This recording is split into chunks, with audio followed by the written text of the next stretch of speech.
Ritorno in classe dopo le vacanze natalizie in ordine sparso. A varcare la soglia subito dal 7 gennaio materne, nidi e primarie per le scuole superiori. Il Veneto ha scelto di far slittare il ritorno in presenza anche se al 50% al 1 febbraio. Decisione che ha visto gli studenti manifestare il proprio dissenso. Ma se la scuola, la socialità sono importanti per i ragazzi, ci siamo chiesti quanto e come sia difficile la gestione in presenza in questo periodo di pandemia, quali le difficoltà.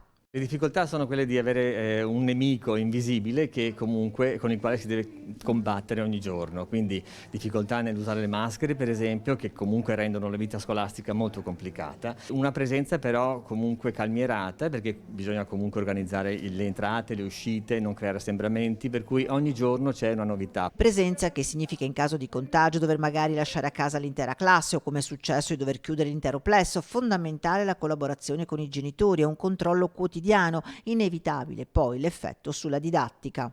Un controllo quotidiano sulle presenze, sulle assenze, un contatto quotidiano con i genitori che ci scrivono se stanno a casa perché hanno la febbre, perché hanno un mal di gamba, mal di testa, quindi anche controllare le assenze è una complicazione molto grande.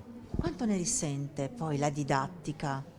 Ne risente abbastanza perché comunque c'è un rallentamento generale dei tempi, delle modalità, abbiamo un sacco di incombenze, di rilevazioni, per cui ovvio che la didattica un po' risente di questi tempi più dilatati per dare spazio anche a un'emergenza e alla rilevazione delle emergenze. Per non parlare dell'effetto di questa situazione nel suo complesso sui ragazzi. Abbiamo delle difficoltà anche psicologiche ovviamente per affrontare una cosa che per un ragazzino è incomprensibile a volte, per cui dobbiamo comunque parlarne, dobbiamo comunque supportarli. Abbiamo attivato uno sportello spazio d'ascolto con una psicologa